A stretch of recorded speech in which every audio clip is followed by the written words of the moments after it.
Hello बच्चों, आज हम फिर समझेंगे प्रकाश के अपवर्तन के बारे में। हम लोग ये समझ पाए हैं कि जब प्रकाश किरण एक माध्यम से चलकर दूसरे माध्यम में जाती है तो अपने मार्ग से विचलित हो जाती है। इसी घटना को प्रकाश का अपवर्तन कहा जाता है। अपवर्तन की घटना माध्यमों के अलग अलग हो जाने के कारण घटित होती है।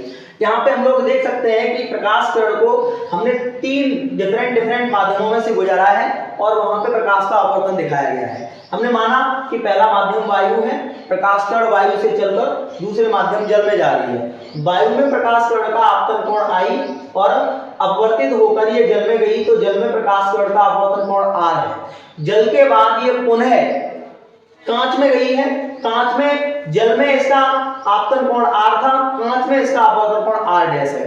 कांच के बाद इसको पुनः वायु में जाना होगा तो वायु में ये वापस से आई कोण पर निर्गत हो जाती है। तो हम लोग स्नेल के नियम से देख सकते हैं वायु से जल में अपवर्तन हेतु स्नेल के नियम से हम कह सकते हैं ANW is equals to sign I upon sign R. इसको इक्वेशन फर्स्ट दे दिया।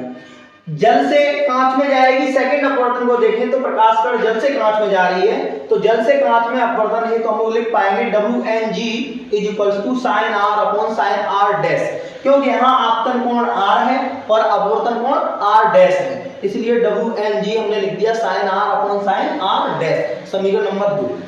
कांच से फिर से प्रकाश किरण को कांच से हवा में जाना होगा, ये तीसरा अपवर्तन है। कांच से वायु में अपवर्तन हेतु हो जाएगा कांच GNA, कांच के सापेक्ष वायु का अपवर्तन GNA इक्वल्स टू, यहाँ पे आपतन कोण R डैश है और अपवर्तन कोण I है, इस वजह से हम लोग लिख पाएंगे GNA equals to sign R dash upon sign I। इसको इक्वेशन थर्ड दे दिया।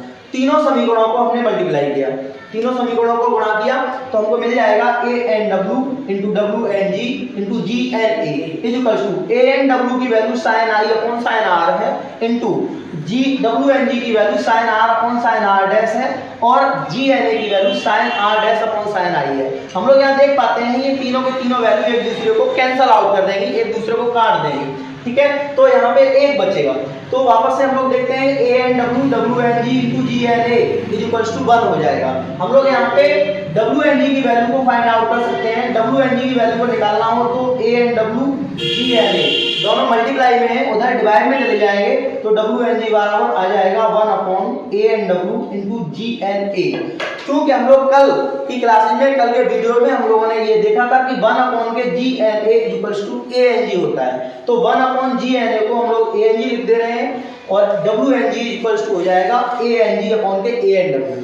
यही इसका मतलब हो गया कि जल के सापेक्ष कांच का अपवर्तनांक बराबर है वायु के सापेक्ष कांच के अपवर्तनांक और वायु के सापेक्ष के जल के अपवर्तनांक के अनुपात के बराबर होता है। हमने तीन माध्यमों से जब प्रकाश किरण को उजाड़ के देखा तो हमको वापस से एक नया सूत्र मिल गया और इस सूत्र के ऊपर आपको बोर्ड एग्जाम में एक नया क्वेश्चन मिल जाता है, जरूर मिल जाता है, इसलिए इसे हमें ढंग से पढ़ लेना है और समझ लेना है। थैंक यू, आज के लिए इतना ही।